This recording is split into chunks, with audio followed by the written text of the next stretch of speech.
estamos unidos e continuaremos reunidos em nome do Pai, do Filho e do Espírito Santo. Podemos assentar. Então nós estamos agora nessa segunda parte do tema. Então, a parte histórica, e dentro desse itinerário a gente vai ver um pouquinho a dimensão da apologética passando pela história da igreja. Acredito que a gente vai conseguir ver hoje a parte do Novo Testamento e uma parte do período apostólico. Vamos ver, né? Depende da caminhada aí.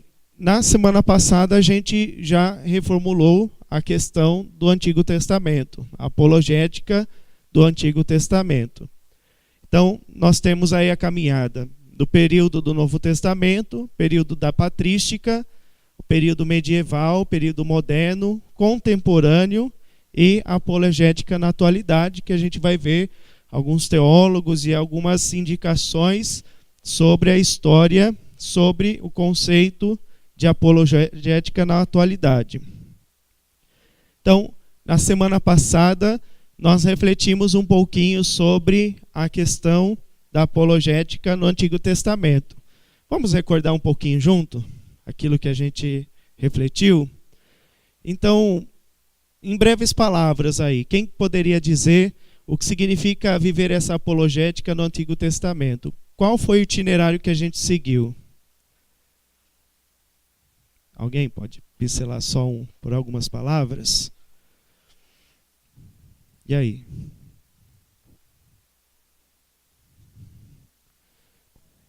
Isso. Então a gente refletiu, existe uma apologética do Antigo Testamento? Como a gente refletiu? Sim, né?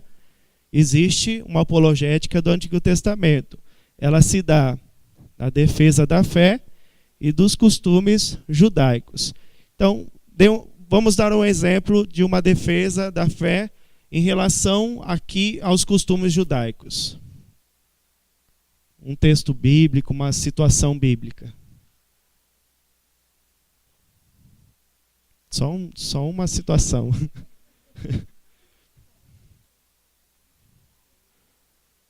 Um personagem bíblico. Moisés, né? A gente refletiu a figura de Moisés, que para viver essa aliança com Deus, retira o povo hebreu da escravidão para essa entrada à terra prometida. A gente refletiu outros personagens, algumas mulheres bíblicas que viveram bem profundamente, é bem nítida essa apologética, é bem nítido a apologética que elas trouxeram dentro dos textos. Esther, Judite, Ruth também, entre outras mulheres e outros homens profetas, conseguiram transmitir para nós essa defesa da sua fé, da sua identidade judaica, né, da sua identidade judia. No caso ali, em defesa, por exemplo, da aliança com Deus, das promessas que Deus faz com o seu povo. Então, por isso, por exemplo, nós temos a rainha Esther, que realmente é fiel às palavras de Deus, à palavra, às leis, e em prova disso enfrentou toda a situação que nós ouvimos no livro de Esther. Então vale a pena a gente ler o livro de Esther, o livro de Ruth, Judite, entre outros textos, que torna muito claro. Dentro do Antigo Testamento a gente refletiu também a figura de Daniel, também defendendo a sua fé, a sua identidade, e aí nós temos aquele texto muito conhecido que é Davi na cova dos leões. Então nós refletimos tudo isso dentro do outro encontro. Então, a defesa das promessas divinas, também isso é muito, muito visível, o profetismo em Israel, Isaías, Jeremias, entre outros profetas, defenderam essa fé dentro desse itinerário. A conservação da lei, então a vida da lei. Nós temos livros que mostram profundamente essa conservação da lei e a vivência agora dessa lei no templo. Por exemplo, Esdras e Neemias trazem essa conservação da lei.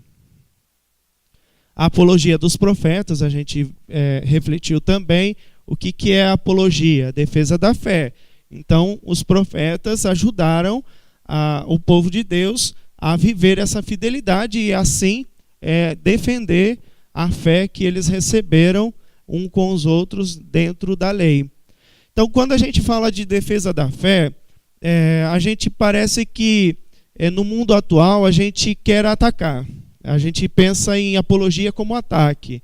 E a vivência da lei, a vivência da palavra, já é também uma espécie de apologia, porque as pessoas visualizam essa vivência da palavra de Deus, então você realmente vive esse escudo, essa defesa própria na vivência. Então, vivendo a fé, nós já a defendemos, porque eu tomo para si aquilo que é próprio da fé. Então, isso é importante a gente perceber também quando a gente refletir o conceito de apologia. Por isso que em outros momentos agora a gente vai ver que a defesa de fé não é um ataque, vamos dizer assim, um discurso, um jeito de revidar aquilo que alguém colocou sobre a minha fé. Tá? Então nem sempre acontece assim. E no Novo Testamento, como que essa aliança com Deus ela é firmada? Então, para que a gente possa entender uma defesa da fé, a gente tem que pensar aqui e a quem nós defendemos. Então, não há como pensar no Novo Testamento sem a centralidade dessa nova aliança que é Jesus Cristo, a pessoa de Jesus. Então, nós seguimos essa vivência, essa experiência centrada em Cristo Jesus. Então, Jesus Cristo, ele vem resgatar toda a aliança que já acontecia no Antigo Testamento. Ele é o cumprimento das promessas. Se nós pegarmos o Evangelho de Mateus, os demais evangelhos, nós vamos ver o quê? Que tudo aquilo que os profetas anunciaram, disseram, ele vai se cumprir na pessoa de quem? De Jesus Cristo. Todos os relatos, todos os acontecimentos, nós conseguimos justificá-lo a partir do Antigo Testamento. Se pegarmos, por exemplo, o nascimento, nós temos uma justificativa do nascimento de Jesus no Antigo Testamento. Consegue lembrar? Isaías. Nós temos o profeta Isaías, né, que vai, vamos dizer assim, prever a chegada desse Messias, desse Senhor. E entre outros, nós temos Miqueias, que ele vai colocar a figura da nova Sião. E uma figura, nós temos para nós a figura de Maria. Então, a figura da Virgem. Então, nós temos Miqueias, nós temos outros textos que vão mostrar para nós essa possibilidade do Senhor, né, do Verbo encarnado entre nós. Nós temos também a questão da descendência, da ascendência da descendência. Então o Messias viria da descendência da onde? De quem? De Davi. Então nós temos o relato de Mateus dizendo de quem era essa descendência. Aquela genealogia que nós ouvimos não é um simples discurso, não foi colocado lá do nada. Muitos, quando leem esse evangelho nas reflexões das celebrações litúrgicas, falam assim, mas o que isso tem a ver? O que isso vai acrescentar? Uma revelação de uma genealogia. E isso acrescenta muito. Quer dizer para nós o quê? Da onde veio o cumprimento das promessas do Messias no meio de nós.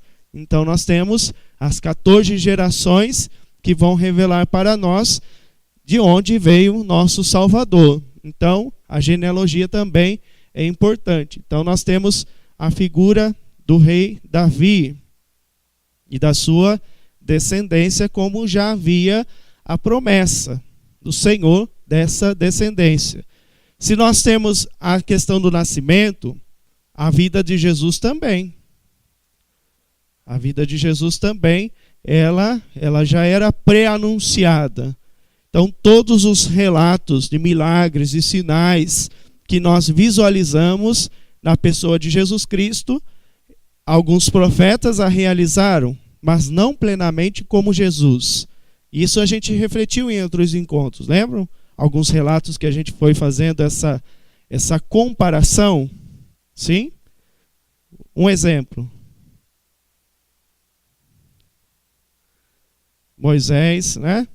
A abertura do mar vermelho, Elias, entre outros, né? O milagre do pão, a viúva de Sarepta, entre outros textos, por exemplo, de Elias, Jesus vai realizar ainda de modo maior que essas coisas que os profetas realizaram. E nós temos também a morte, a paixão e a morte de Jesus. Ela já era pré-anunciada no Antigo Testamento? Sim ou não? Nós temos uma visualização de algum texto? Qual? Isaías também. O servo sofredor, nós temos o texto do servo sofredor. Nós temos os Salmos. Nós temos diversos textos que vai mostrar o sofrimento do Messias.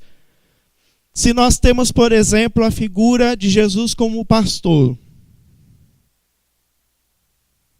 nós temos essa figura de outros nesse pastoril? Nós temos no livro de Zacarias, nós temos o próprio Davi, da onde ele veio, da sua linhagem, do pastoril. Então nós temos essa figura desse cumprimento em Jesus Cristo como pastor. E entre outros textos que a gente vai analisando dentro do sentido bíblico. Por que eu estou mostrando isso? Porque para a gente fazer uma apologética, uma defesa da pessoa de Jesus Cristo, a gente tem que descobrir quem é esse Jesus para nós.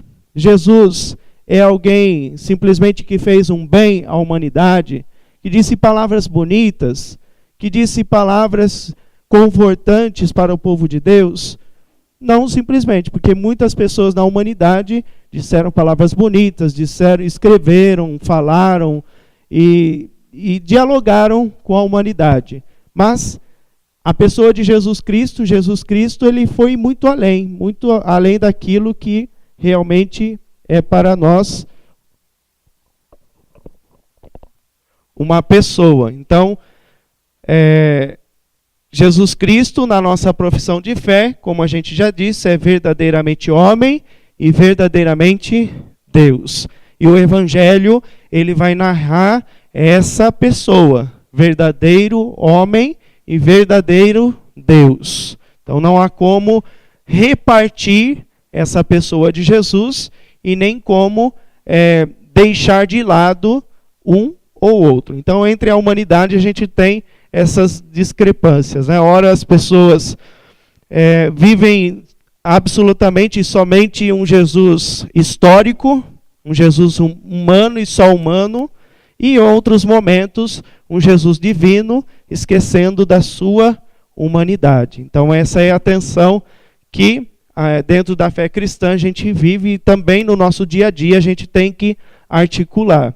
Então o Novo Testamento vai ajudar a descobrir para nós e de modo concreto os evangelhos. Os evangelhos vão mostrar para nós quem é Jesus. Então, o fio condutor do evangelho é revelar para nós. Qualquer evangelho, ele quer mostrar a uma comunidade, a partir da vivência dos apóstolos, quem é Jesus Cristo para cada um de nós. Então, nós temos quantos evangelhos? 4, né? Nós temos os quatro evangelhos. A centralidade do evangelho. Todos os evangelhos, eles estão em vista do quê? Do relato da paixão, morte e ressurreição. Todos eles, até mesmo o evento da encarnação, o evento do nascimento, da genealogia, eles partem para quê? Para revelar para nós quem é Jesus. E só compreendemos quem é Jesus a partir desse evento da paixão, morte e ressurreição. E aí que nós compreendemos o amor de Cristo Jesus, pela sua paixão, morte, cruz, e ainda a sua entrega permanente em nossa vida pela ressurreição.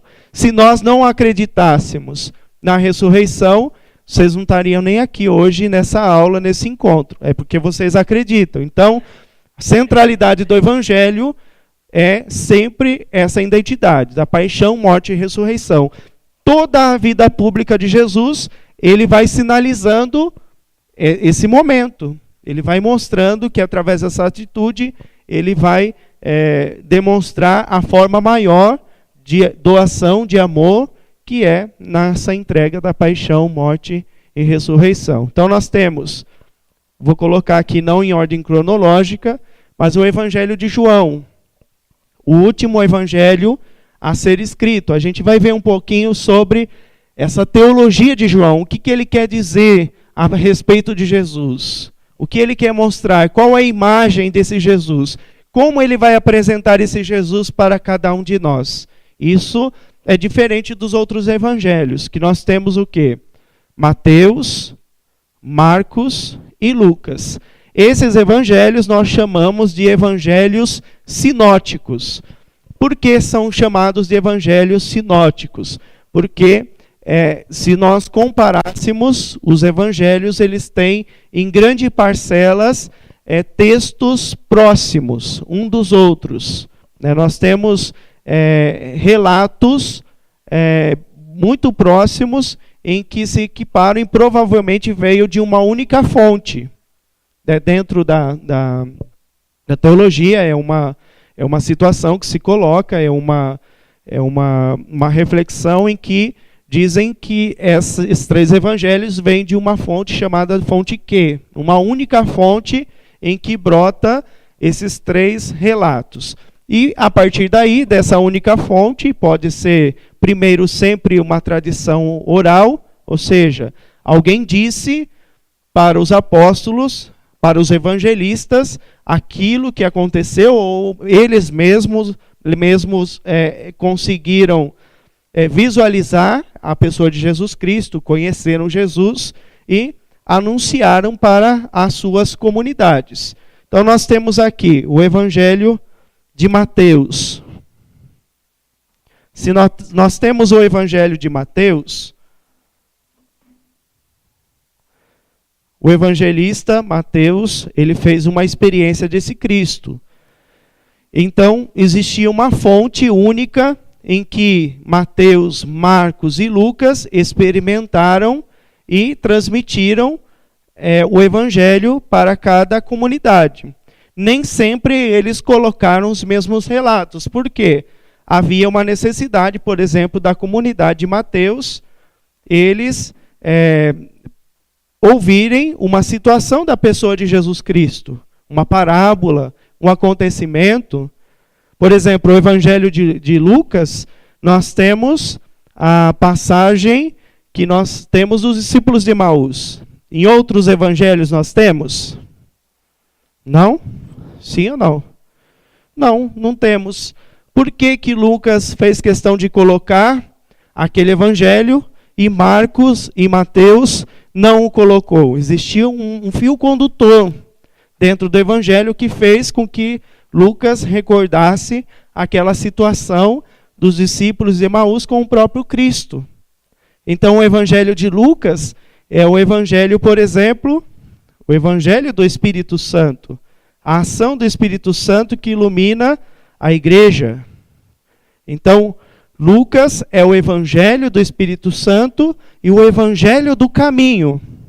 Percebam que o início do evangelho, ele começa já em Jerusalém, depois ele parte para a Galileia, ele termina em Jerusalém. E Lucas dá continuidade. Nós não podemos ler o evangelho de Lucas sem Atos dos Apóstolos, que retoma a sua caminhada em Jerusalém, na experiência de Pentecoste, e vai terminar onde Atos dos Apóstolos? Na leitura da Jerusalém Celeste. Então, Jerusalém era o lugar da promessa do reinado, do reino de Deus. Então, por isso, nós temos o Evangelho de Lucas com essa situação do fio condutor dessa caminhada do povo de Deus. Por isso, Lucas vai lembrar essa experiência da caminhada dos discípulos de Emaús com o próprio Cristo. Então, cada evangelho, ele vai mostrar o quê? Mostrar esse fio condutor, que a partir da caminhada do povo de Deus, eu vou entender a experiência do Cristo ressuscitado em nossa vida. Então, tenho Mateus, Marcos e Lucas. Esses três evangelistas. É importante para a gente, qualquer estudo sobre a palavra, a gente perceber e visualizar. Todos os escritos, antes de ser colocado no papel, e não era um papel, né? Eram pergaminhos, eram tecidos, né?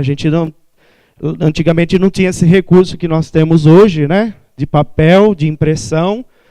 Todos eles, antes de serem escritos, eles eram o quê? Eles eram transmitidos por palavras.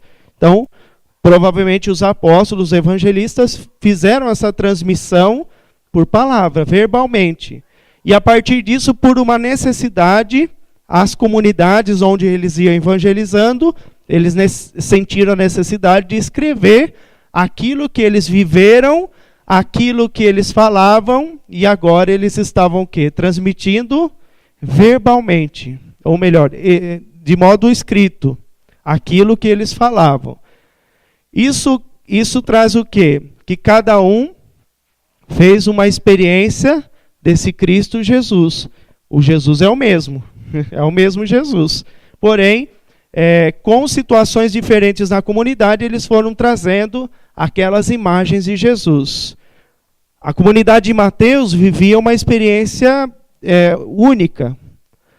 Marcos também tinha um outro tipo de experiência. Lucas também. E João ainda muito diferente. Mateus, por exemplo. Vocês vão perceber que a maior parte da vida pública de Jesus, no Evangelho de Mateus, é de discutir com os fariseus.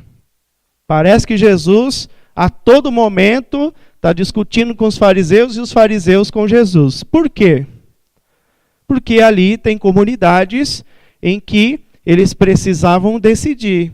Eu estou aqui vivendo entre os fariseus, eu estou na sinagoga, ou eu agora vou criar essa minha identidade cristã? Realmente sair dessa identidade judaica e viver essa nova forma que é o cristianismo. Então, Mateus tem um sentido próprio de mostrar esse evangelho. E Marcos? João Marcos é discípulo de quem? De quem João Marcos é discípulo? Que nós sabemos.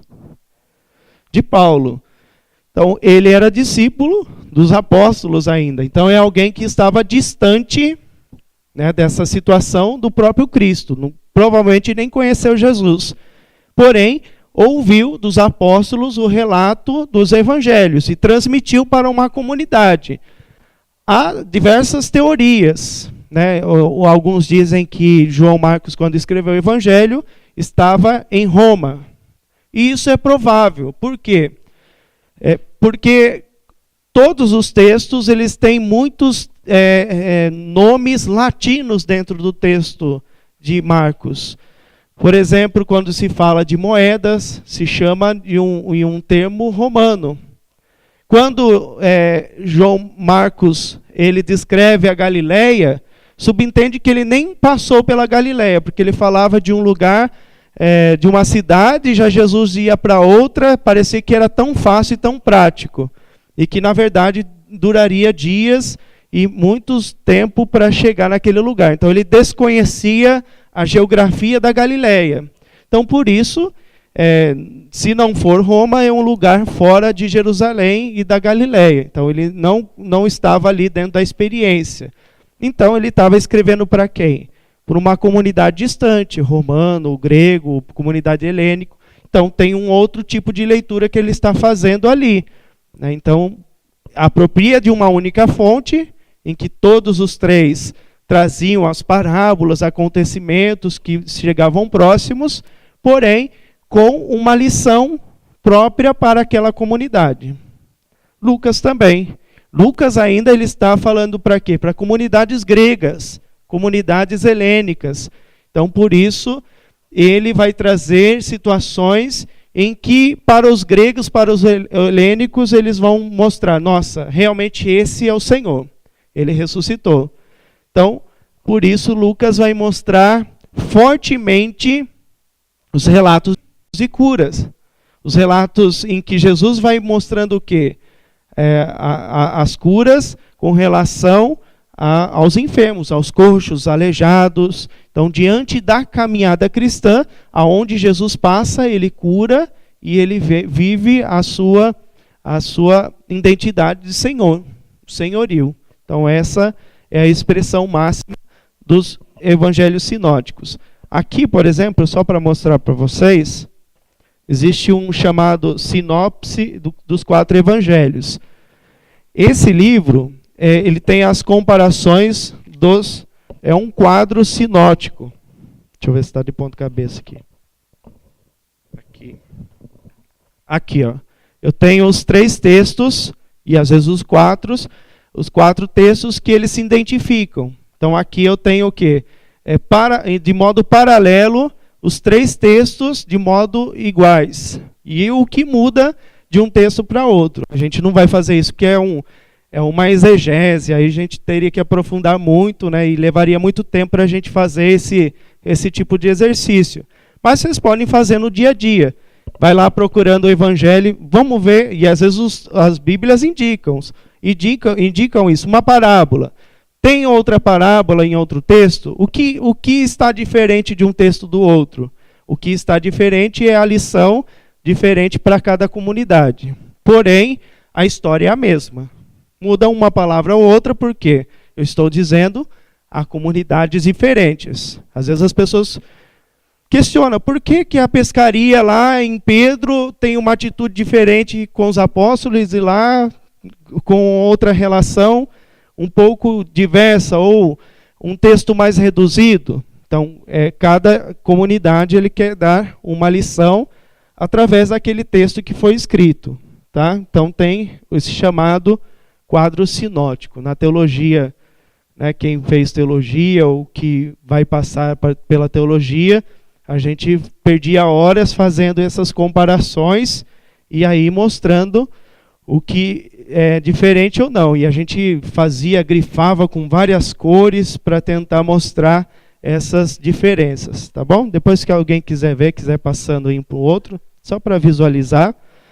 Então, existem essas diferenças. João é um evangelho único, então é uma única fonte. É um texto que foi escrito posteriormente. Então, o primeiro texto do Novo Testamento escrito, alguém sabe qual que é? Não? Por volta do ano 45. Alguém sabe? Vou dar uma pista. É da carta de São Paulo. Pode chutar, gente. Não tem problema. Romanos não. Romanos é um pouquinho para frente. Coríntios não. Coríntios sempre fica em segundo plano, né? Os corintianos. Gálatas também não. A segunda carta aos Tessalonicenses, primeira e segunda, os primeiros escritos. Como é uma porta de entrada dentro da literatura paulina. Então, Paulo escreveu primeiro as suas cartas do que o Evangelho, embora a gente coloca de forma cronológica, mas os escritos paulinos vêm por primeiro, tá? Alguns escritos. Nós temos o Evangelho de Marcos, o primeiro evangelho escrito, porém não está em ordem cronológica, né? Não quer dizer que o Evangelho de Mateus, estando por primeiro, que foi escrito por primeiro. Nós temos Marcos, e que depois aí, se vocês pegarem um livro de teologia bíblica, um vai falar uma data, outra aproximada, né? Então vamos colocar de modo aproximado, né, para não dar divergência de um com o outro, no ano 60 e 65, por aí, tá bom? E depois os outros textos de modo seguinte, Mateus por volta de 70, junto com Lucas, 80, alguns dizem que é 90, e João próximo do ano 100. Então foi quase na mudança do século, o Evangelho de João. E aí alguns dizem uma coisa e outro outra. Isso é importante para a gente perceber, né, dentro dessa tradição. Então, como a gente consegue ver a primeira fonte do Evangelho? É através do Evangelho de Marcos. Marcos, ele traz uma fonte, vamos dizer assim, não que os evangelhos não sejam confiáveis, pelo contrário, todos eles mostram claramente aquilo que é. Porém, Marcos, ele mostra mais de perto a lente do Evangelho.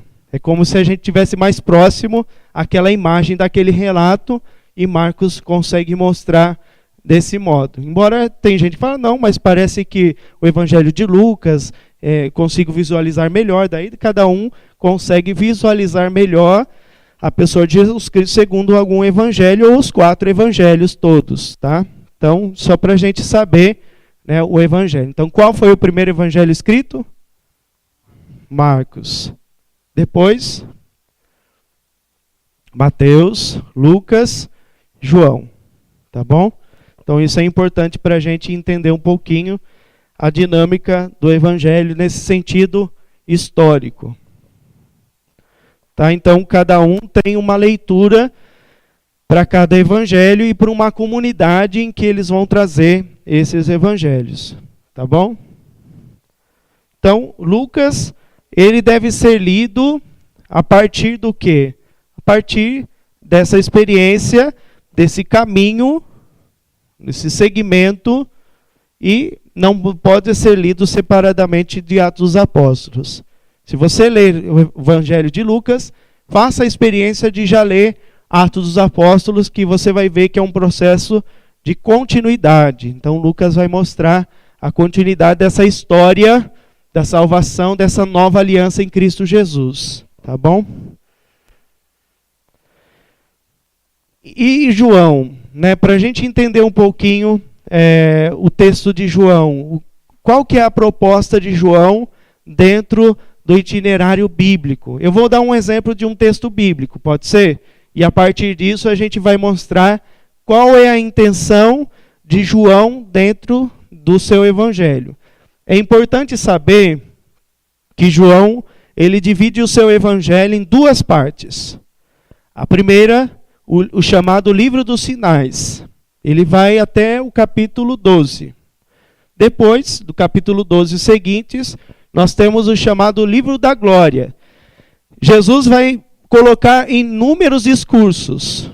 Vocês visualizam isso, né? Os discursos de Jesus. O evangelho desse final de semana, lembram? Desse final de semana?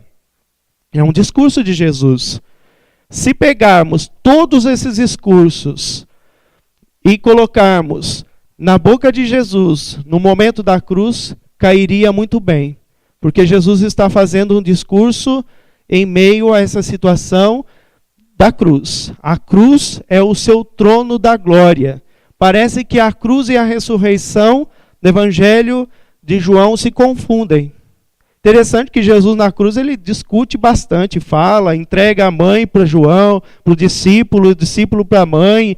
Tem todo esse discurso. Por quê?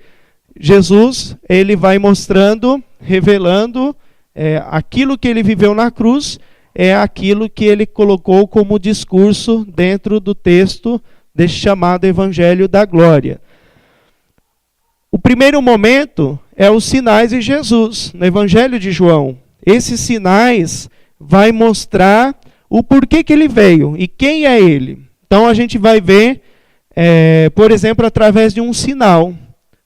O exemplo aqui que eu vou dar é o relato da samaritana.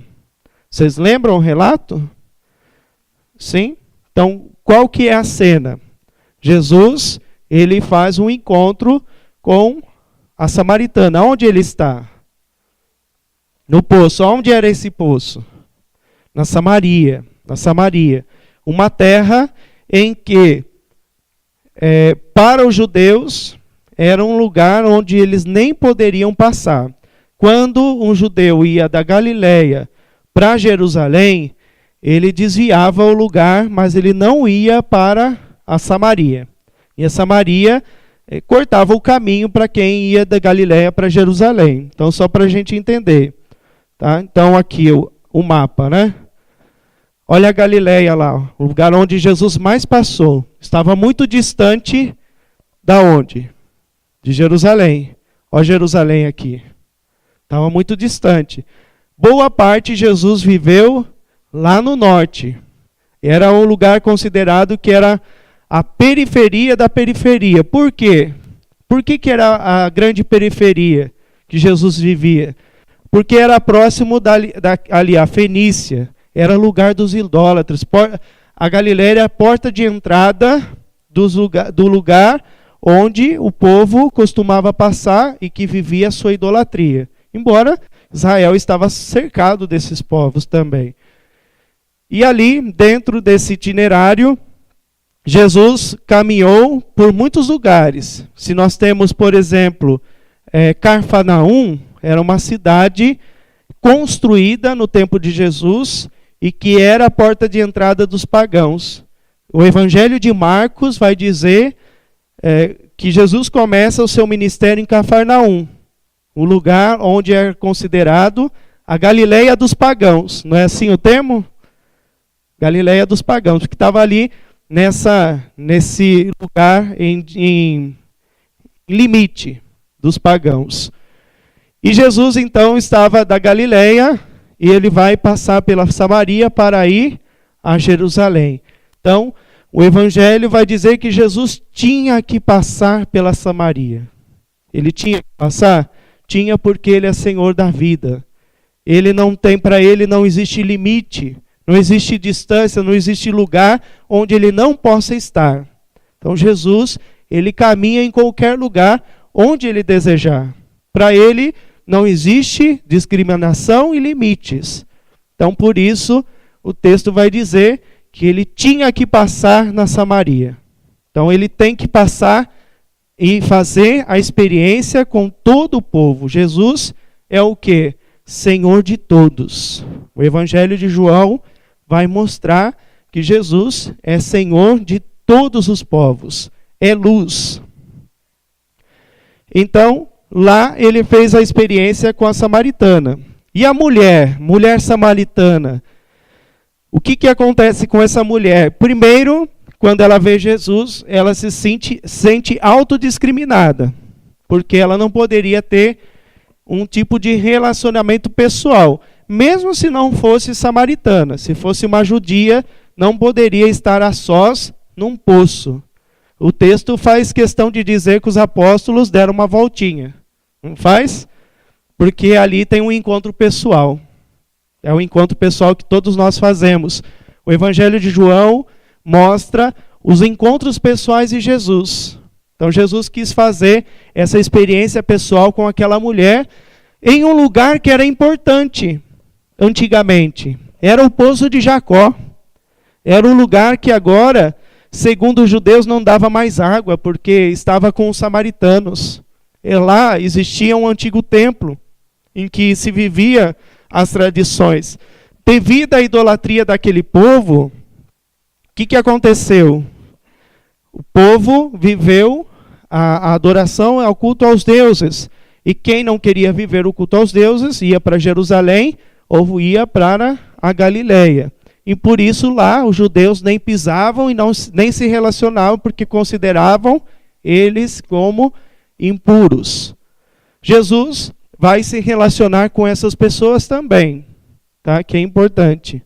Então Jesus, ele vai dizer à mulher: Senhor, dá-me dessa água para que eu não tenha mais sede, nem tenha de vir aqui para tirá-la. Jesus disse: vai, chama teu marido e volta aqui. Parece que Jesus conhecia aquela mulher, né? Chama o teu marido, vem aqui e vamos conversar, né? Porque Jesus estava fazendo uma proposta. Primeiro Jesus, qual é a atitude de Jesus diante do poço? Lembram? Dá-me de beber. Jesus pede e se coloca como aquele que tem sede. Então Jesus se coloca como aquele que tem necessidade daquela pessoa que também tinha sede, embora tinha o poço ali para colocar água. Então Jesus se rebaixa. Então isso mostra também uma identidade de Jesus, é um evento quenótico. Jesus se faz humilde para alcançar o quê? A pessoa. Então, esse já é um relato de uma antecipação daquilo que ele vai viver na glória, na cruz. É o rebaixamento. Se faz o quê? Se faz aquele cordeiro, se faz aquela vítima, para quê? Para alcançar a salvação a todos. E aqui também já antecipa esse momento nesse sinal. Então Jesus vai dizer, chama teu marido e volta aqui. Qual que é a resposta dela? O que a mulher pede? Vamos recapitular. O que ela vai pedir no primeiro momento? Dá-me dessa água, né? E parece que inverteu a lógica. Ele pede água, mas daí ele vai conversando com ela e ela vai reconhecendo que ele não era simplesmente uma pessoa comum. Dá-me dessa água que você tem a oferecer. O que Jesus pede para a samaritana? Chama seu marido. E a resposta? Não tenho marido. Estranho, chama seu marido, mas não tenho marido. Então Jesus lhe disseste, falaste bem, não tenho marido, pois tivesse 5 maridos, e o que agora tens não é teu marido. Nisso dissesse a verdade. Não está estranho isso aí? É teu ou não é teu? Você tem ou não tem marido? Parece confuso o texto. Então, a samaritana tem ou não tem marido? Jesus estava confuso? O que está acontecendo, né, nesse texto? Então vamos entender melhor o que Jesus estava dizendo, só para a gente entender o porquê desse relato. Vamos pegar o livro do Reis, vai explicar isso.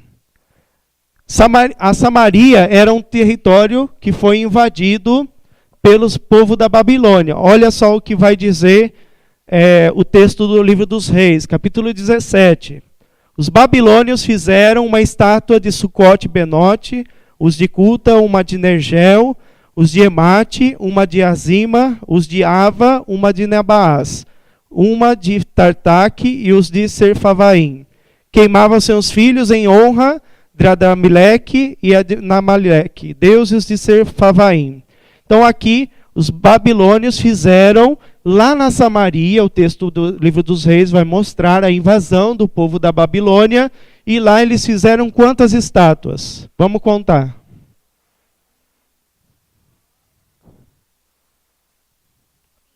5. Então, vamos lá entender. Aqui existia, e é um lugar onde existia também aqui, o templo. Um templo da Samaria.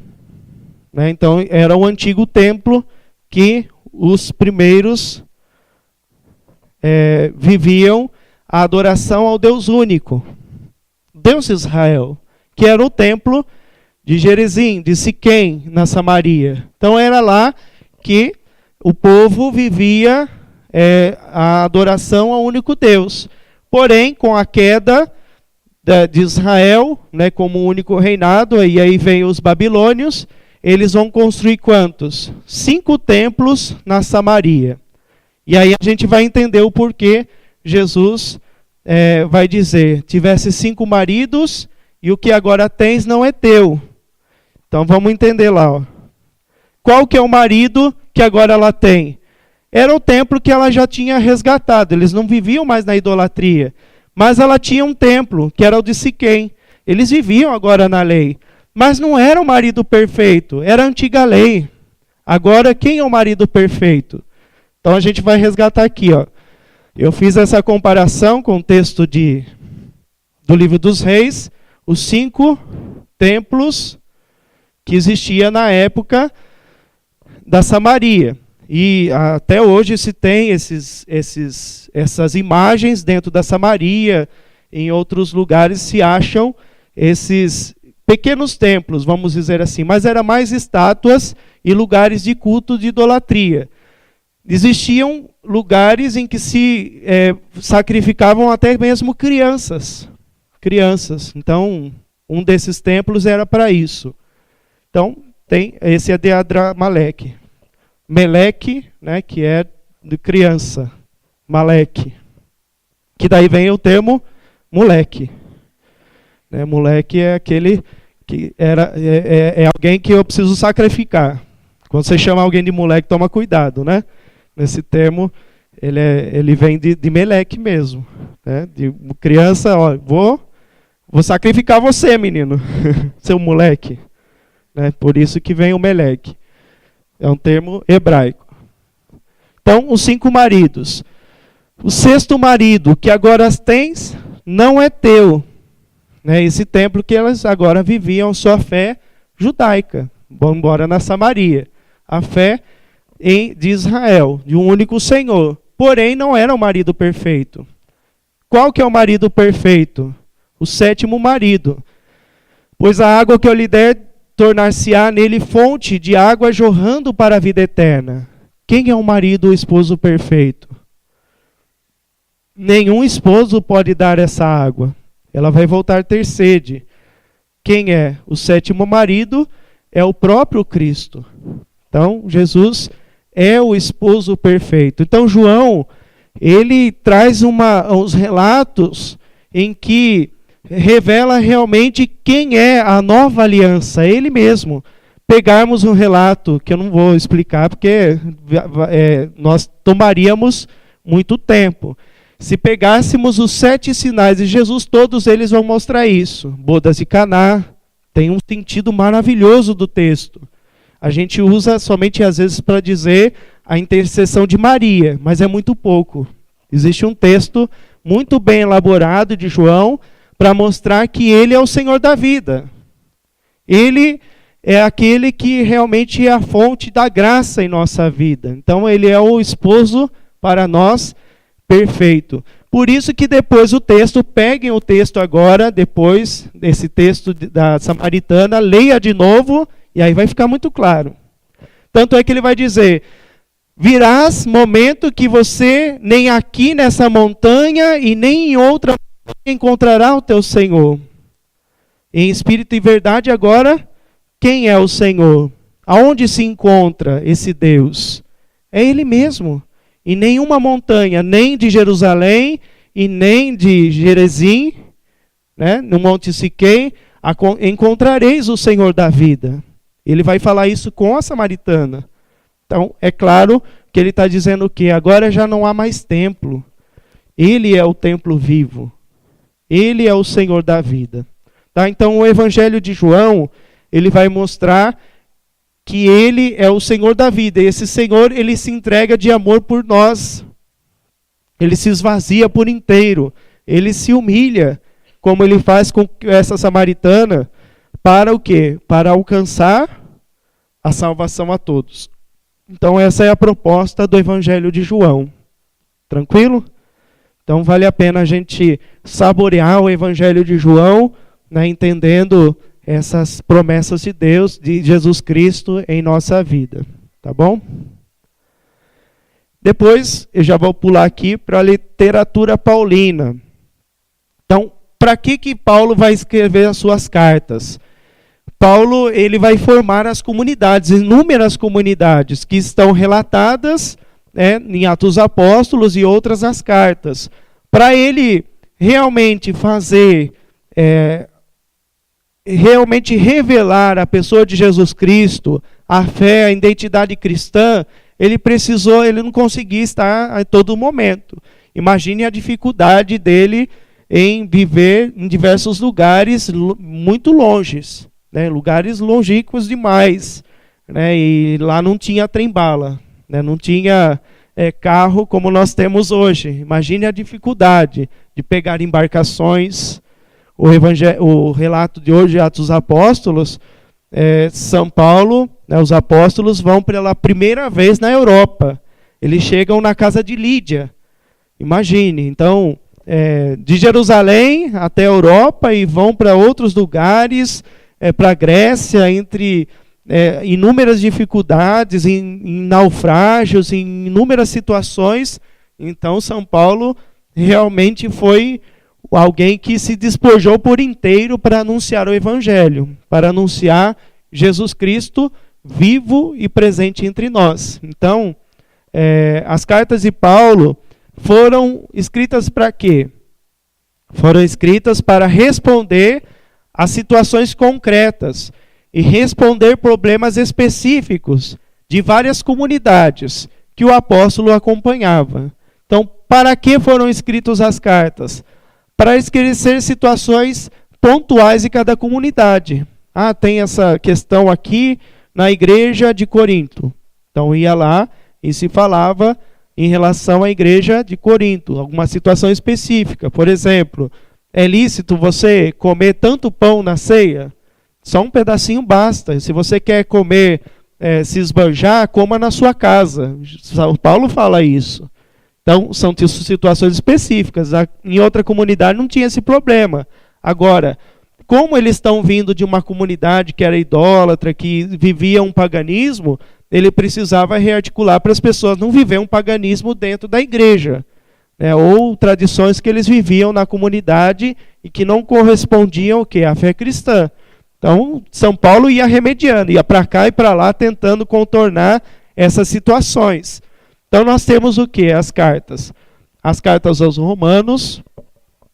Então, lógico que a carta é a comunidade da onde? De Roma, né? A carta aos Coríntios, a carta de Corinto, na Grécia, né? Então, nós temos a comunidade grega, e aí temos várias, Gálatas, Efésios, aos Filipenses, aos Colossenses, aos Tessalonicenses, aqui as primeiras cartas de São Paulo. A carta a Timóteo aqui é endereçada a uma pessoa, mas provavelmente junto com essa pessoa ele quer dar o quê? Uma lição a uma comunidade, uma comunidade que estava junto de Timóteo. Com certeza ele era um presbítero, um diácono, comandava uma comunidade. Então por isso São Paulo vai fazer essa exortação, principalmente a Tito. Tito era um jovem, então por isso ele, mesmo encarregado de uma função na igreja, São Paulo vai dizer, olha, não te menospreze por seres jovens, torna-te modelo, realmente viva a sua fé. Então a dificuldade de Tito em realmente ser jovem e já ser encarregado de um ministério grande ao lugar onde ele vivia. Então por isso São Paulo vai pontualmente dizer a pessoa de Tito. Então é uma dificuldade que ele vivia lá. Tranquilo? A carta a Filemon, e alguns dizem que é de São Paulo, mas nós sabemos hoje que não é, a carta aos Hebreus, né, que é uma carta paralela, né, que nós não sabemos a autoria, mas que por muito tempo se falava que era da carta de São Paulo, mas não é endereçada. Podem ver que no início dessas cartas de São Paulo, ele vai dar o endereço. Eu, Paulo, e aí ele faz a sua saudação. A graça de nosso Senhor Jesus Cristo, o amor do Pai e a comunhão do Espírito Santo esteja com vocês. Essa saudação que o padre faz, não foi a igreja que inventou, não. Vem de todas as cartas iniciais de São Paulo. Então todas as cartas são endereçadas com essa saudação trinitária. Então não foi o bispo, não foi o papa que inventou, não. É essa saudação paulina que nós respondemos e assumimos já no início de uma celebração. Então ela é paulina. Alguém quer perguntar alguma coisa até aqui? Tranquilo? Parece que está assustado. É muita coisa, né? Mas a gente vai com calma. Tranquilo? Podemos seguir? Com relação à literatura paulina, lógico que eu não vou expor cada uma delas, mas só para a gente entender o sentido histórico aqui, né, de cada uma delas, para a gente caminhar. Então, como se dá a apologética aqui, na literatura paulina? E é muito forte. Corrigindo as comunidades, defendendo a fé, retirando aquilo que era próprio de um costume local e que às vezes não dava identidade cristã. Então existem inúmeras situações, tá bom? Então a apologética, a defesa da fé, ela se dá na escrita. O próprio fato de Paulo escrever e exortar a comunidade já é uma apologética, tá? Eu não coloquei aqui, mas nós temos também as cartas católicas. O que é a palavra católica? Universal, né? Então, já a carta, por exemplo, de Pedro, a carta de Tiago, a carta de Judas, e outras cartas ali endereçadas, João, nós temos o quê? Um endereço que não é para uma comunidade específica, mas para toda a igreja. Então, se Paulo ele escreve pontualmente a um lugar, as cartas católicas, que nós chamamos, ela é endereçada para toda a igreja. Quando o Tiago fala, por exemplo, da confissão, ele fala, olha, confessai uns aos outros, ou como a unção aos enfermos, ele está endereçando não a uma comunidade, é uma regra para toda a comunidade apostólica, para toda a comunidade igreja. Então, são cartas endereçadas a todos. São Pedro também, ele vai endereçar de modo geral. Então, ele vai criar exortações, orientações para toda uma igreja, uma comunidade de fé que assume essa identidade em Cristo ressuscitado, no Cristo ressuscitado. Tá bom? E aí está faltando a última, que ela é complexa, né? Nós perderíamos muito tempo, mas vale a pena a gente refletir. A apologética no Apocalipse de São João. Poderíamos trazer uma aula, mas eu vou expor uma situação do Apocalipse para a gente entender. Então, o Apocalipse é o livro do quê? Do fim dos tempos? Não pode ser. Não é só. Apocalipse quer dizer revelação, é o livro da revelação. Então, ele vai mostrar o quê? Essa situação que a comunidade vivia já no ano 120, 110, 100, em que eles viviam uma grande perseguição. Então, diante dessa perseguição, a comunidade precisava usar o quê? De imagens para que outras pessoas que não há fé cristã não conseguissem ver o conteúdo da mensagem que eles viviam. Aquelas imagens eram um código. Por exemplo, a imagem da besta. Nós sabemos claramente, dentro da teologia, que é o quê? É um império romano, o imperador. O imperador não sabia que ele era a besta, mas a comunidade cristã sabia. Eles são besta. Então, eles sabiam o que realmente era uma besta. Tá? E agora, hoje, você colocar no YouTube, cada um fala que é um, né? Tem correntes protestantes que vêm lá de Ellen White, né? Ela dizia que a besta era o Papa. Ela dizia e se corre essas ideias e algumas correntes protestantes. É o Papa, 666. Entre outros, cada um vai dizendo, é o Papa que vai vir agora. Ou é alguém, alguma pessoa infiltrada na igreja. Não. Nós sabemos que a besta já foi. Aconteceu no tempo de Jesus. Mas que também nós podemos reler também. Qual é a besta hoje? Tomara que não seja nós a besta, né? Quem é a besta hoje? Vamos dizer assim, o sinal. É aquilo que realmente oprime a pessoa. Não deixa a pessoa viver a sua fé, a sua identidade cristã. Então, se existia alguém que oprimia a comunidade, não deixava com que ela tivesse a liberdade de expressar a sua fé, hoje também existem esses sinais de besta, que oprime a comunidade, não deixa ela viver a sua fé, a sua identidade cristã católica. Então, ainda existe. Lógico que a gente não pode colocar um sentido só histórico. E hoje para nós? Então, o Apocalipse é atual, com certeza. Né? E é preciso discernir claramente o que é isso, para a gente não ficar criando bestas à torto e direito, tá bom? Então, todas essas imagens que nós vamos trazer dentro das comunidades, do texto de João, do Apocalipse, ele quer mostrar uma situação da comunidade. Eu vou chamar a atenção aqui, eu vou tentar resumir.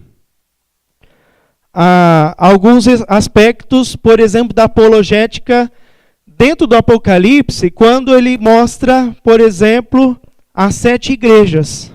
Existe uma apologética forte dentro dessa reflexão das 7 igrejas, que ela é muito usada com imagens, justamente para não mostrar o lugar e a identidade daquele lugar, porque senão as pessoas iam lá e o quê? Exterminavam essas pessoas.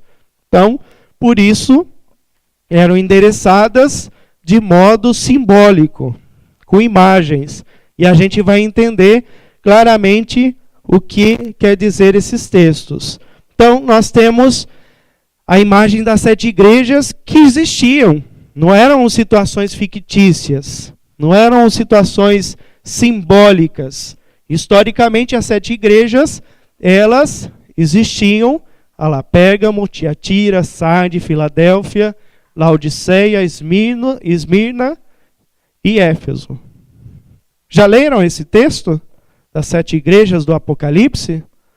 Já ou não? Já? Já leram? As 7 igrejas? Então a gente vai ver o porquê que São João vai fazer essa leitura em relação às 7 igrejas do Apocalipse. Por que essas recomendações de São João? As 7 cartas às igrejas exortam-nos a buscar a unidade em torno de Cristo. Então elas não fogem da revelação plena de Jesus. Diante dos falsos cristãos que existiam na época, que produzem sua divisão e seu enfraquecimento. Então é um cuidado de João com essas comunidades. Então ele vai usar de imagens próprias de cada comunidade para mostrar o quê? Aquilo que está sendo o quê? Enfraquecimento de cada comunidade. Tá bom? Como que é a forma desses textos? Querem pegar o texto? Uma igreja para a gente entender? É fácil de achar o último livro da Bíblia, Apocalipse.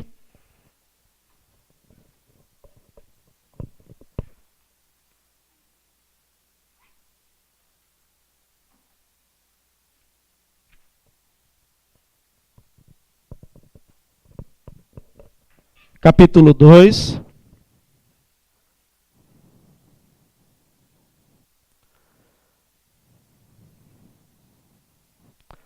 Antes disso, ele tem uma mensagem inicial às igrejas. A gente não vai ver, só a gente entender um pouquinho como que é.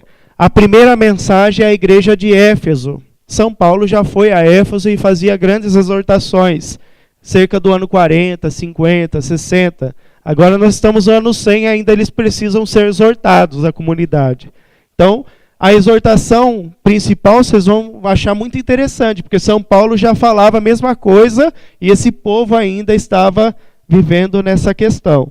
Então, ao anjo da igreja aqui de Éfeso, escreve: eis que diz aquele que segura as 7 estrelas na sua mão direita, aquele que anda pelo meio dos 7 candelabros de ouro. Conheço tuas obras, teu trabalho e tua paciência. Não podes suportar os maus, pusesses à prova que se dizem apóstolos e não são e as achastes mentirosos. Tens perseverança, sofrestes pelo meu nome e não desanimastes. Mas tenho contra ti que arrefece o teu primeiro amor. Lembra-te, pois, de onde caíste. Arrepende-te e retorna às tuas primeiras obras. Senão virei a ti e removerei teu candelabro do teu lugar, caso não te arrependas. Mas isso tens de bem. Detestas as obras dos nicolaítas, como eu as detesto. Quem tiver ouvidos, ouça o que o Espírito diz às igrejas.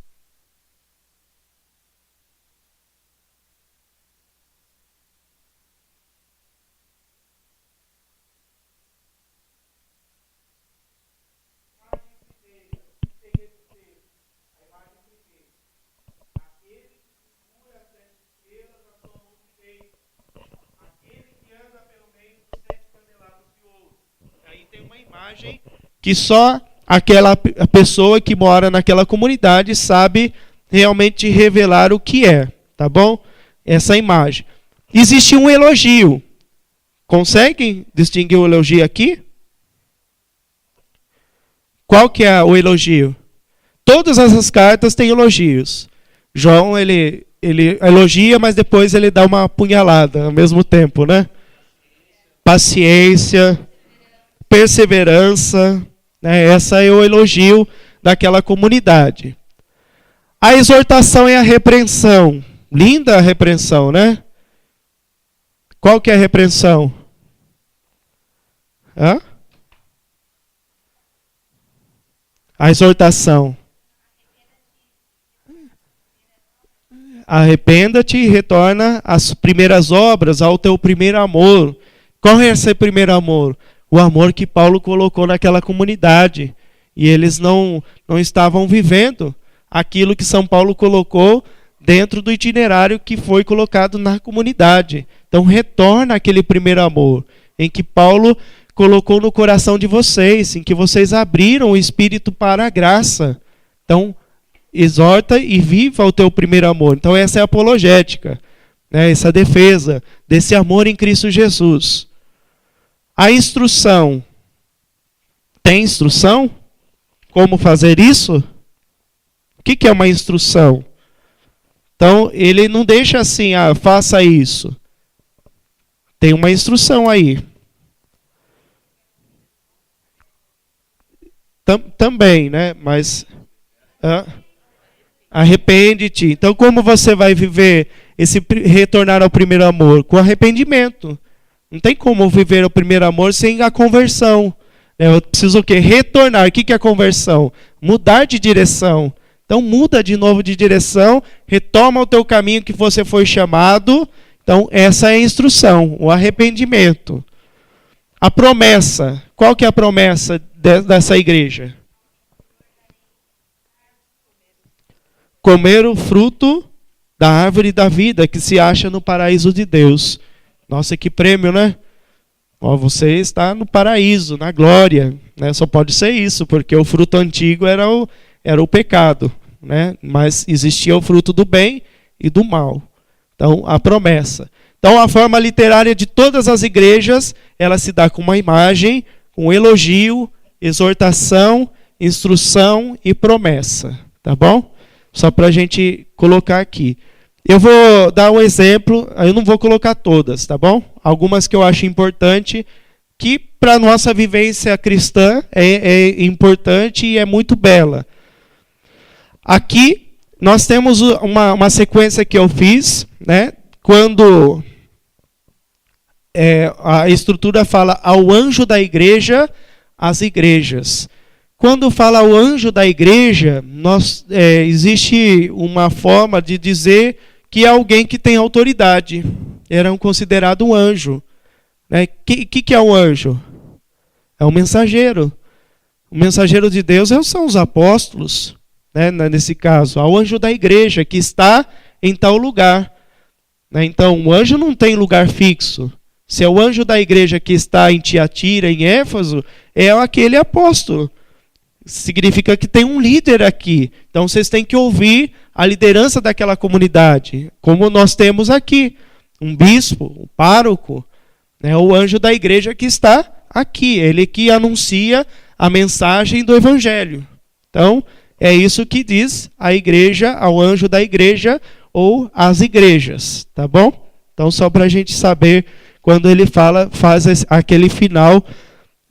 ou o início, quando ele faz essa comparação. Ao anjo da igreja ou às igrejas. Tranquilo? Então, a estrutura literária.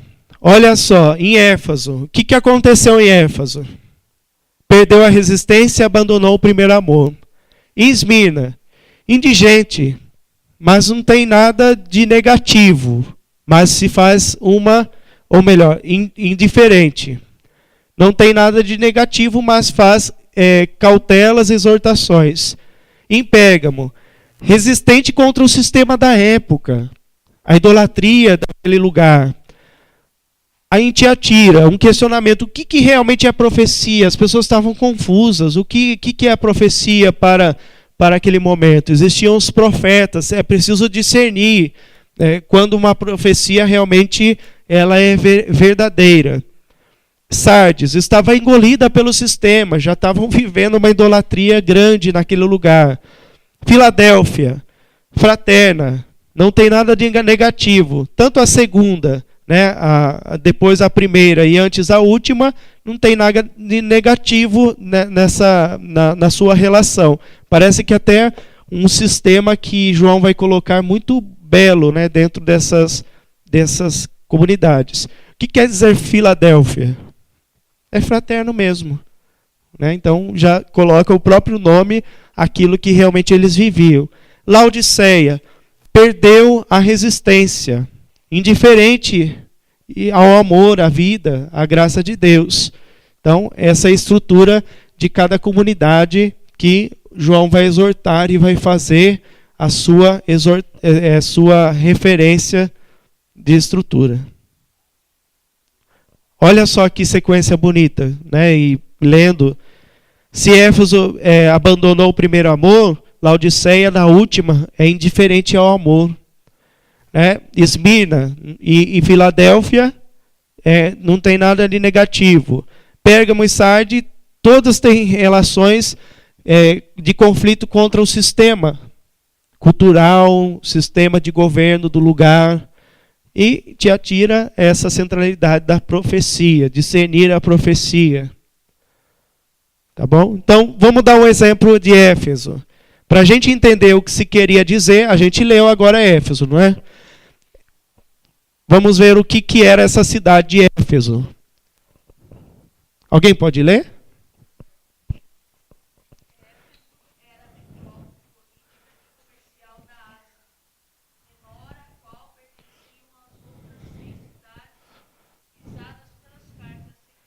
Então era a menor entre todas. E o texto vai mostrar claramente.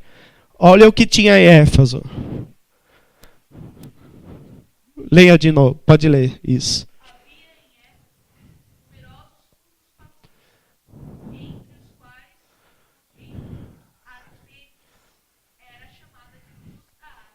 Era chamada de luz. Qual que é a imagem que São Paulo vai trazer? Peguem lá de novo. Qual que é a imagem? Os candelabros. O que é um candelabro? É luz. Ele está fazendo referência ao quê? A comunidade que tinha uma identidade de luz, como da cidade de Éfeso. Né? Então, luz da Ásia. Vocês são chamados a ser essa luz, mas não a luz dentro do paganismo, a luz que é Cristo. Vocês têm o candelabro, vocês têm esse sinal, tá? Olha a imagem, né? Comparando aquela situação que a gente colocou. O que segura as 7 estrelas em sua mão direita, o que anda no meio dos 7 candelabros de ouro. O elogio, vocês são perseverantes. A repreensão, abandono ao primeiro amor. Então, embora seja perseverante, mas de hora em hora estão lá abandonando esse amor que receberam. E a instrução, o arrependimento, a promessa, darei de comer da árvore da vida que está no paraíso de Deus. Tranquilo? Esmirna, eu vou pular essa aqui, tá bom? Que não vai dar tempo. Essa aqui é interessante, vou colocar. Pode ser? Então vamos lá. Esmirna. Ele vai dizer o texto, apesar de pobre, você é rica. O que quer dizer isso? O que é a cidade de Esmirna? Quem pode ler?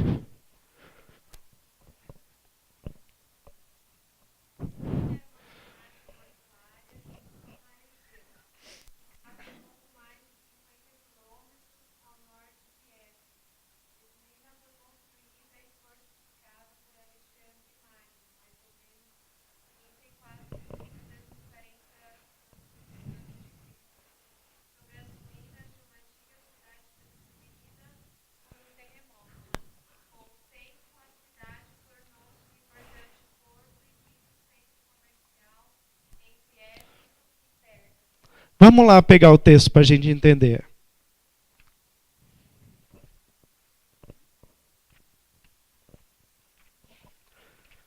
Capítulo 2 ainda, versículo 8 até o 11.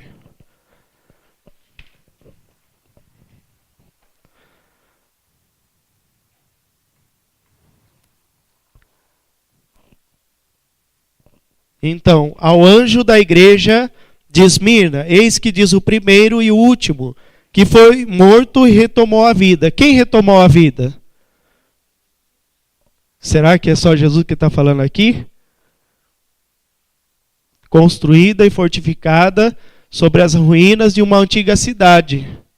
Então, ao mesmo tempo que ele fala de Cristo, ele fala o quê? Da cidade que foi o quê? Reconstruída. O primeiro e o último que foi morto e retomou a vida.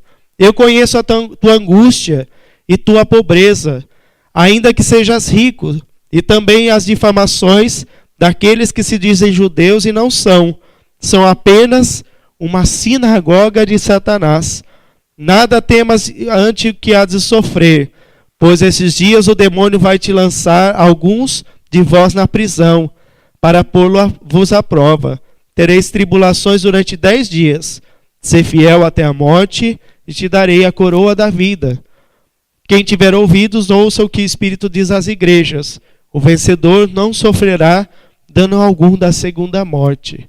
Então, ele está falando que, comparando a igreja, o lugar de Esmina, o território, com a pessoa de Jesus Cristo e também a sua segunda vinda. Então, ele está usando também através dessa cidade. Outra questão interessante. Qual é a promessa? A Esmina era considerada fiel ao império e ao culto ao imperador. Então, existia uma forte pressão para que as pessoas vivessem o culto ao imperador. Então, olha, ser fiel, ser forte. Olha, enfrente o martírio. A cidade era comparada a uma coroa, por diversos motivos, o território, o lugar.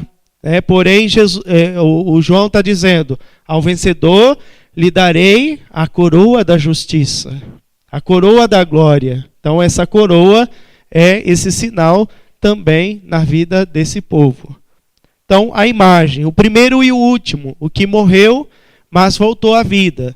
O elogio, sei da tua tribulação, da tua pobreza, contudo és rico. Ao mesmo tempo que ele está colocando a situação de pobreza e miséria da cidade, ele está colocando a questão pessoal da comunidade cristã. Repressão. Não, ele está exortando para a pessoa o quê? Ser forte, ser fiel. Instrução, não tenhas medo. Enfrente, viva essa fé que vocês foram chamados. E a promessa, te darei a coroa da glória, a coroa da vida. Então, se o povo estava vivendo sob o desígnio da coroa imperial, e aí tinham que viver a idolatria, tinham que viver o culto aos pagãos, não, ser forte, que eu vou te dar uma outra coroa, a coroa da glória. Então, essa é a promessa. Isso tem a ver com a apologética? Muito forte, né? Muito forte. Quando a gente fala, olha, não tenhas medo, defenda aquilo que você acredita, vocês vão ganhar a coroa da glória. E ainda hoje, numa sociedade que a gente é muito imediata, que viver hoje as coisas, né? Falar que eu te darei a coroa da... Nossa, mas um dia, agora, por que não agora? Né? Isso é muito contraditório com a mentalidade atual. Né? Porém, é uma recomendação da igreja aqui. Né? Ser perseverante, ser fiel, que você recebe a recompensa. Os discursos da igreja, muitas vezes, ele soa assim, agora. Você tem que viver isso agora. E as pessoas querem viver o imediato. Quero ser curado agora. Quero viver isso agora. Não é o pensamento cristão e da comunidade primeira. Né? A paciência, o elogio, a defesa da fé, a fidelidade, isso faz parte da vivência comunitária primeira. Tá bom? Agora eu vou passar muitos aqui. Depois vocês vão ter os slides e vão lendo o texto. Vocês vão entendendo, tá bom? Eu vou pegar a última. Já está acabando, né? Vou pegar a Filadélfia aqui. Vamos ler aqui, Filadélfia? Vamos lá. Sardes, capítulo 3, Filadélfia 7. Alguém pode ler? Quer ler no microfone? Ao anjo da igreja de Filadélfia, escreve: Eis o que diz o santo e o verdadeiro, aquele que tem a chave de Davi, que abre e ninguém pode fechar, que fecha e ninguém pode abrir. Conheço as tuas obras, eu pus diante de ti uma porta aberta, que ninguém pode fechar, porque apesar de tua fraqueza, guardaste a minha palavra e não renegastes o meu nome. Eu te entrego adeptos da sinagoga de Satanás, desses que se dizem judeus e não o são, mas mentem. Eis que os farei vir prostrar-se aos teus pés e reconhecerão que eu te amo, porque guardastes a palavra de minha paciência. Também eu te guardarei da hora da provação, que está para sobrevir ao mundo inteiro, para provar os habitantes da terra. Venho em breve. Conserva o que tens, para que ninguém tome a tua coroa. Farei do vencedor uma coluna no templo do meu Deus, de onde jamais sairá, e escreverei sobre ele o santo de meu Deus, e o nome da cidade de meu Deus, a nova Jerusalém, que desde os seus céus, enviada por meu Deus, assim como o meu nome novo. Quem tiver ouvidos, ouça o que o Espírito diz às igrejas. Quem não tem ouvido, né? Ele está dizendo, vocês ouçam mesmo.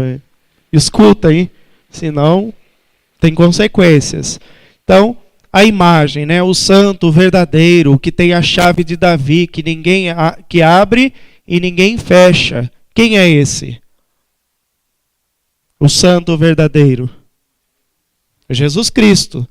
Mas para a cidade de Filadélfia tinha um outro personagem que vocês vão ver, uma outra imagem, né? Para a cultura do lugar. O elogio, guardasses minha palavra e não renegasses diante do culto idolátrico, daquilo que vocês estão vivenciando. Repreensão, tem uma repreensão própria. A instrução, guardar essa fé. Então ele está fazendo essa comparação a essa chave, e aí ele está pedindo, guarde essa fé que vocês receberam, a essa igreja que é fraterna. E a promessa, farei uma coluna do templo do meu Deus, no templo do meu Deus. Então, na igreja, no templo lá de Filadélfia, existia a imagem do Deus Jano. O que ele tem sobre a imagem? A chave. É ele que fechava e abria a porta do templo da idolatria lá da Filadélfia. Porém, esse Deus aí é fajuto. Nós temos o Deus, o santo, o verdadeiro, que ele abre as portas e ninguém fecha. Existia um templo em que se fechava a porta em janeiro, por isso o Deus Jano. Era uma época que se fechava as portas, ninguém podia abrir. Mas Jesus Cristo, o santo, o verdadeiro, ele, a porta que ele abre, ninguém fecha. Tá bom? Então, nenhuma divindade é maior do que o santo verdadeiro. Por isso, guardem a fé. Não deixa se levar por essas imagens aí que passam, que são situações que são passageiras, né? Mas existe esse Deus. Tá bom? Então, Laodiceia, a última, que é muito conhecida, a gente usa nos discursos dentro da igreja, a gente vai vivenciar. Vamos ler essa aqui de novo? Pode ser? E a gente fecha e a gente se encerra, porque já deu tempo, vocês estão morrendo de frio aí, estou vendo o pessoal aí, tá bom? É que assim, padre empolga, né, quando vai falar da palavra, né? O duro se não falasse, né? Então vamos lá, Laodiceia, quem pode ler? A última.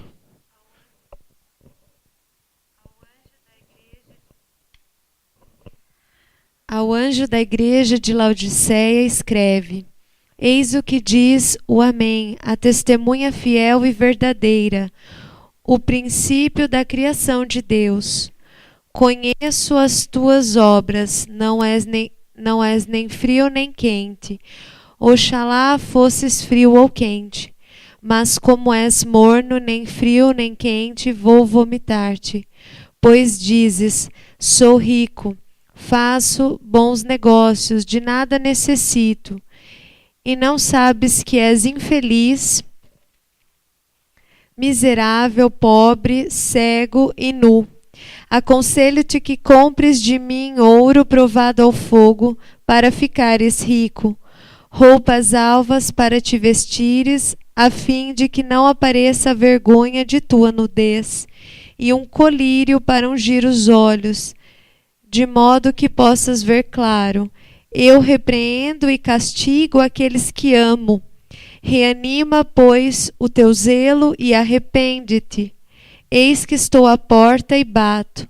Se alguém ouvir a minha voz e me abrir a porta, entrarei em sua casa e cearemos, eu com ele e ele comigo. Ao vencedor concederei assentar-se comigo no meu trono, assim como eu venci e me assentei com meu Pai no seu trono. Então aqui existe a imagem que a gente pode ver, né? Ela é envolvida por poder econômico, o ouro, né, a cobiça das coisas. Então existe toda uma imagem de Laodiceia. Então ela, sobretudo, ela se destacava por ser um centro medicinal da época. Então as pessoas iam buscar, por exemplo, a cura dos olhos. E lá que surgiu o chamado colírio, que era uma pomada para os olhos. O texto vai dizer sobre os olhos: procure de mim, aconselho que busque de mim roupas, um colírio, que vocês possam realmente enxergar. Agora sou eu, não é? Essas pessoas não podem te dar a medicina que é a medicina de Deus. Então, Laodiceia se destacava sobretudo por ser um importante centro medicinal, devido às águas de origem vulcânica, nas fontes perto da cidade. Também era um centro oftalmológico famoso. Produzia uma pomada para os olhos chamada colírio. Com uma medicina muito desenvolvida, seus médicos eram cultuados pela cidade, que registrou o nome de vários deles nas moedas locais da época. Então, a problemática envolvida com a questão econômica, as pessoas se deixavam levar por essa situação, o ouro, o prestígio das roupas, porque lá se fabricavam lãs pretas, tecidos grandiosos na época, e o poder da ideologia da época, a pomada, o colírio, né, essas situações que as pessoas deixavam se envolver. A imagem fala o amém, a testemunha fiel, a verdadeira, o princípio da criação de Deus. Então, olha, pode criar colírio, pode criar as vestes, mas existe um princípio criador de todas as coisas, é Deus. As pessoas podem até inventar as pomadas, o que for, mas existe um princípio criador. Essa é a imagem que é trazida nesse texto. Elogio. Quase não há elogio. Parece que está só repreendendo essa comunidade. A repreensão. Se acham autossuficiente, não depende das pessoas. Se eu tiver o colírio, se eu tiver o tecido, se eu tiver o ouro, se eu tiver meus bens, eu tenho tudo aquilo que eu preciso, e aí muitos vão deixando a fé. Isso é atual? Então, Apocalipse é atual, né, gente? A instrução, comprar de mim, ele está falando de Jesus. O ouro purificado no fogo para enriquecer. Vestes brancas para cobrires. Se eles ofereciam vestes negras, lã preta, a lã de Cristo é branca, né? É a imagem do Cristo ressuscitado. Colírios para ungires teus olhos e recuperares a visão. E a promessa, sentar comigo no trono. Tá? Então, olha que promessa bonita, né? Não é do lado, é comigo, venha junto de mim. Porque existia o trono dos deuses, agora existe o verdadeiro trono. Interessante aqui, ele vai falar, olha, vocês, ora são mono, ora, como que é? Ora o quê? Ora quente. Morno o quê? Deus vomita. O que o texto está fazendo comparação? Lembra que a gente colocou aqui que a cidade é vulcânica. Então, ora é quente, ora é frio. Morno, o que acontece? Deus vomita. Então ele está fazendo a comparação com os vulcões da época. E aqui também as pessoas que chegavam na cidade tomavam aquela água morna, o que acontecia com eles? vomitavam. Então, mono, Deus vomita. Então, não fique se tomando essa água, porque eu sou a fonte da vida. Ora seja quente, ora frio, porque mono, Deus vomita. Então, ele está usando da situação ali do lugar, né, para mostrar essa questão do morno, quente e o frio nessa relação com Deus. Tá bom? Vamos parar por aqui, né? Depois aí a gente dá o passo para o nascimento pleno da igreja, nesse desenvolvimento das igrejas na comunidade apostólica. E a gente vai passando aqui agora a Didaquê, as cartas de Barnabé, cartas de Clemente e outros textos, que agora é dos discípulos dos apóstolos e os sucessores aí dessa igreja, que também é riquíssimo, muito belo, tá bom? O microfone já está até falhando, pedindo para parar. Vamos rezar? Alguém quer dizer alguma coisa? Tranquilo? Glória ao Pai, ao Filho e ao Espírito Santo.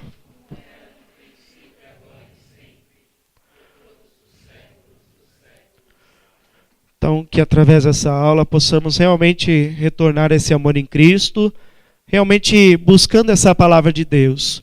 Que cada vez que ao lemos, ao entendemos, possamos nos encantar com ela.